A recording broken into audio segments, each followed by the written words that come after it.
Hi everybody, it is April and I am in my craft room, and today we are going to quilt one of the Easter quilts. And yes, I know it's after Easter.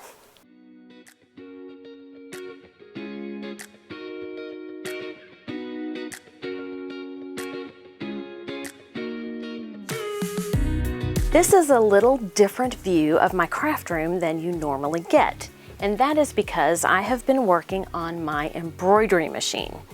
I have some Design by Juju end-to-end quilting designs, and I decided that it was about time that I used one of them. And the quilt for Easter, which is not a huge quilt, would be the perfect opportunity. So that's what I have been doing. Let me show you the pattern that I'm using. Here is the pattern that I am using. Actually, it goes this way because quite by accident, this is the orientation that I chose. Now, I'm of the mindset that perfection is overrated, and a quilted quilt is a quilted quilt as opposed to just a quilt top. So I am probably not doing this exactly like you're supposed to do it, but I am doing it so that the quilt is done and I can give it to my granddaughter. I am working on doing it the way you're supposed to be doing it, but this is like the third time I think that I've done an end-to-end embroidery design on a quilt, and I am getting it as close as I can to what it's supposed to look like. And really the only thing that I'm struggling with is getting my machine to start where it leaves off. Other than that, it's working out really well. Let me share with you the tools that I am using in order to quilt my quilt with an embroidery machine. This is a snap hoop monster, and it's a large hoop. I know you're going to want to know what size it is, and in the description below I will figure it out and I will share that with you. This, and I don't want to take it out right now, but this is the top of my snap hoop, and it's a magnetic hoop. I also have this hoop guard by Dime, so I can put it over here on my hoop, and it acts as a guard to keep the fabric that's over here from folding over into my hoop. It's a nice feature. They also make a smaller one like this, but for this particular project, I've been using the larger one. I'm also using the Weightless Quilter. So here you can see beyond the thread, there is a clip that's holding on to my quilt, and it's attached to a bar, and it goes into a piece that looks like this. So if you see that bottom piece, you can put a thick bar or a thin bar in that.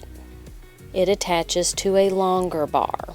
And then back in the corner, I have another one of the clips that's holding my quilt. There's also one right over here. So what I have figured out is wherever the majority of my quilt is, that's where I have the longer bars, and then the lesser part of my quilt is where I have the shorter bars. It keeps the weight off the space that is being embroidered and keeps it out of the way. I don't know if you've embroidered a quilt using an end-to-end pattern or just quilting a quilt on an embroidery machine with a regular pattern, a regular embroidery pattern.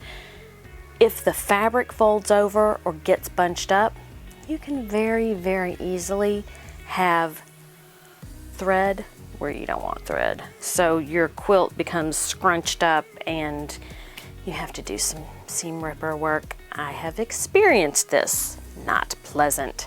So I have enjoyed the Weightless Quilter. I've done some practicing, so what I wanted to do was share with you exactly how I have done this so that if you're interested, you can also quilt your quilt on an embroidery machine.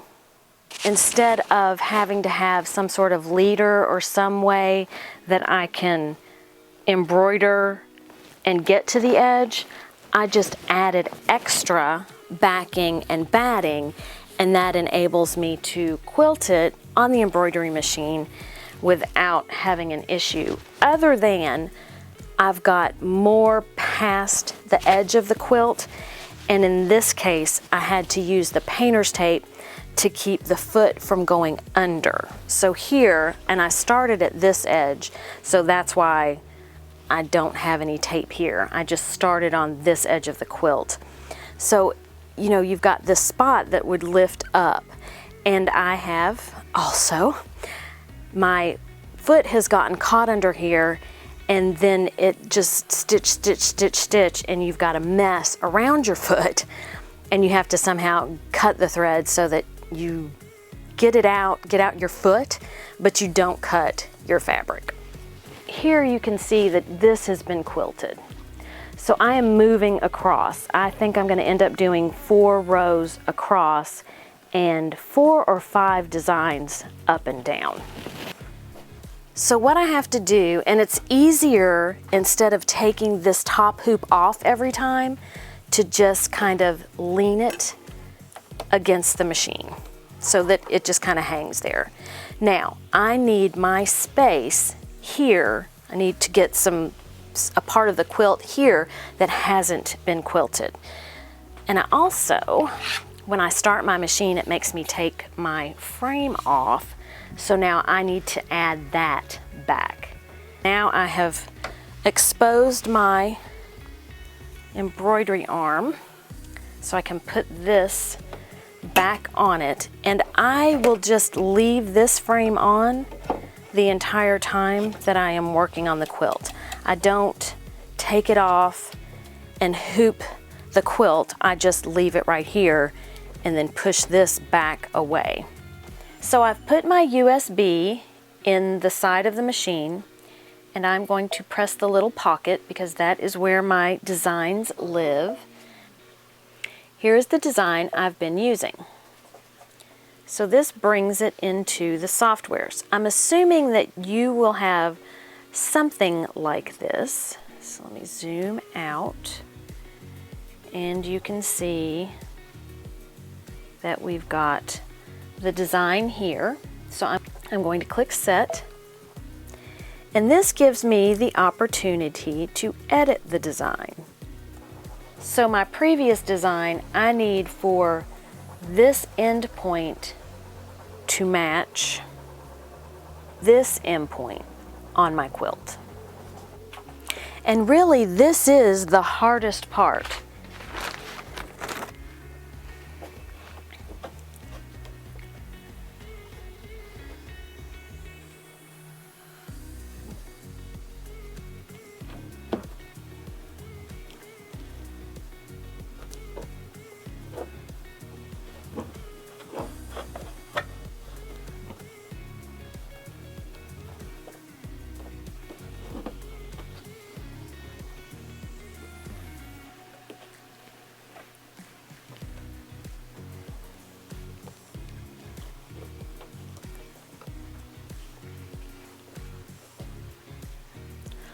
Here I have my design. I know that this is the orientation that I want to use, so I'm going to hit Embroidery. And here it gives me the option to hit a cone. And if you look, the machine is putting the design on my quilt. The lines that you see are not really, I'm not seeing those. I think my camera is slower than that camera. Somehow that shows up lines. But what I want to do is I want to move this box to the very bottom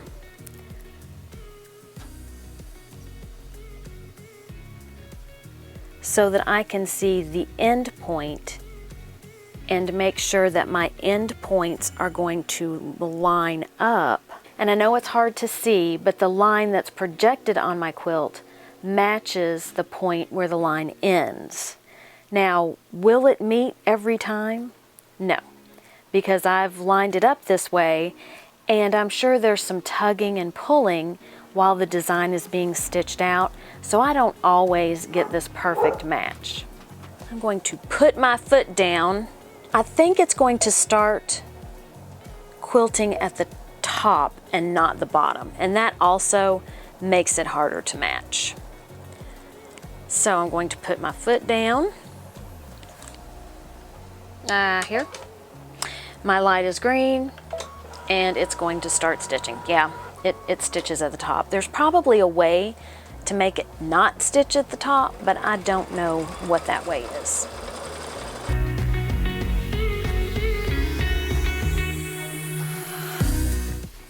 And now we come to the last row.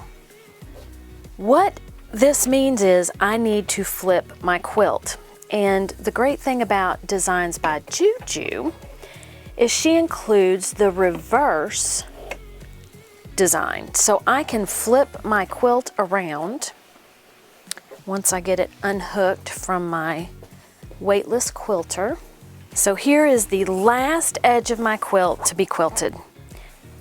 One thing I do want to point out, I can see where as I did the rows, my quilting of the rows got further apart. So when I started, they were much closer together. And then as I moved along, I think this one was especially farther apart. So that's something that I'll have to pay attention to. Now I'm going to start at the top. And actually, I may be okay because the edge of my quilt is where the frame is on my embroidery machine. So I might get lucky enough that this just happens to fit really well on this frame. Okay, and maybe the rows will be closer than they were. So I've got all this bulk right here, which I will take care of with my Weightless Quilter, but first I'm going to take my hoop and get this hooped, and then I will focus on getting the excess hooked up on my Weightless Quilter. I want a piece of tape so that that overlap, I really don't want to put it any further over than my binding would be. And here I have a little bit of an advantage because I can use the bed of my machine to press that tape down. We're on a new row, so it doesn't matter where I start. I'm not trying to line up with the other rows because I'm going from top to bottom. So I am just going to start quilting. Now, since I learned that I can skip some of this excess stitching, I am going to go forward maybe 1,000 stitches because I really am not concerned about what goes above that. So there are 2 eggs above that that I'm not concerned about. However, I do want it to finish stitching out the egg with the flowers. So let's go 100 forward. Nope, let's go 100 back. Let's do 10 at a time. Okay, until it gets back. Let's start here and see what that gets us.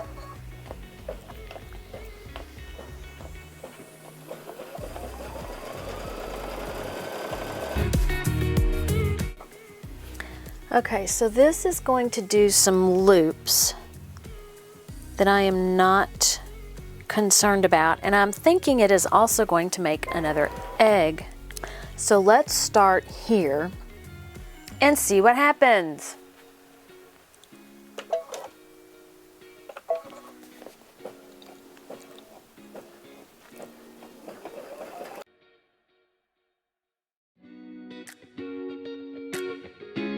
Why did I start like this? You know, I really don't know. But, you know, we learned something. You can plus through and then go back a little so that you can skip stitching what it is you don't want to stitch. And what I am going to do is I'm going to try and make sure that I stay right on the edge of this so that it's in line, the whole pattern or the patterns are in line. So I lift up my hoop. I'm going to scoochy. My needle right now is in the center, or it's placed, yeah, it's in the center of where the design is. Let me find my end point, which is right here. Okay, I was gonna say, oh no, I don't have my end, but I do. So that's gonna be at the top of the hoop. And right now my hoop is way up front, or towards the front of my machine. So the end of my hoop is here. And I should be able to. Now, this is too far over because I've got the edge of my binding peeking out of there. So I can lift up my hoop. I mean, it's tight, but it's not so tight that you can't possibly move anything.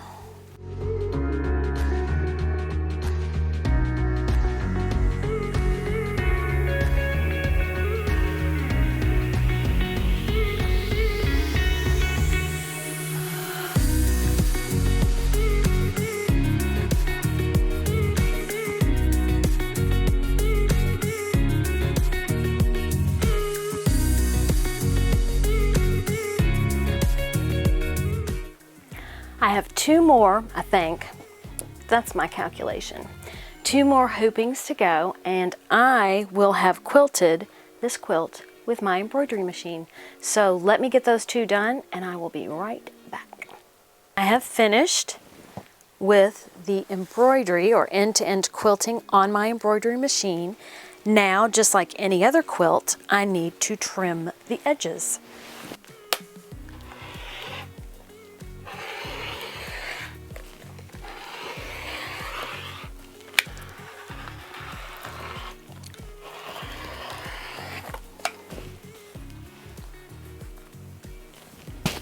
My quilting is done. It looks really cute. I am very pleased. Now I need to bind this, and then I've got another quilt that I need to quilt. And here's Oliver to say hi. I think that using the embroidery machine is probably a pretty good way to go, especially when you have this size quilt. Also, the Weightless Quilter was helpful keeping the quilt out of the way. I've done quilting on a smaller embroidery machine, and without that Weightless Quilter, trying to keep the quilt under control and not folded under and you're stitching where you don't want to stitch. The Weightless Quilter definitely made that easier. Now it is really nice with this machine because I've got a big hoop. So I think I figured up that there were approximately, let's just say 20 hoopings for this. Each hooping was supposed to be a 4-minute stitch. So 4 times 20, that would be 80 minutes. So that is about, what, an hour and 20 minutes. So if you babysat your machine, and then you have to, of course, add at least another hour to tape off the edges and whatnot. I mean, I would say that in 2.5 hours, again, that would be all you're doing for the 2.5 hours, but that's probably about how long it would take. It took me several days, but again, I was experimenting, trying to figure out how I could get my ends to match. Sometimes they matched perfectly, and then other times they're like, you know, that far apart. That being said, whoever looks at this quilt, if they are looking that closely to see how I messed up the quilting, you know, they need to get better things to do. This has been quilted. It's going to be loved by a little girl, and that's really all that matters. Thank you for watching. Have a great day. Eat some chocolate. and be kind to everyone. Until next time, bye. Oliver's gonna say, bye, bye. Mm-hmm.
Accident.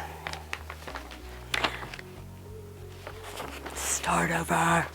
And it's been quite helpful. It keeps the weight off of the plot.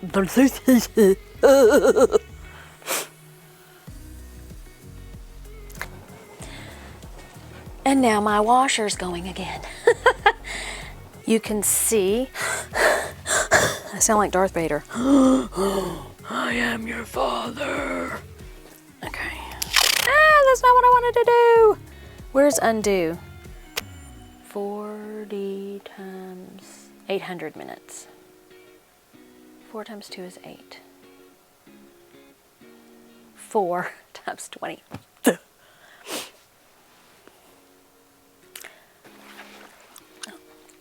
Hi, my baby. Okay.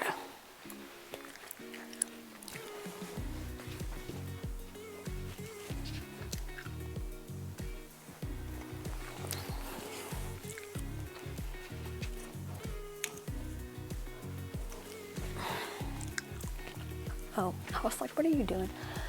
It's not him, it's me. Okay. There we go. I thought you were out there making noise and it was me.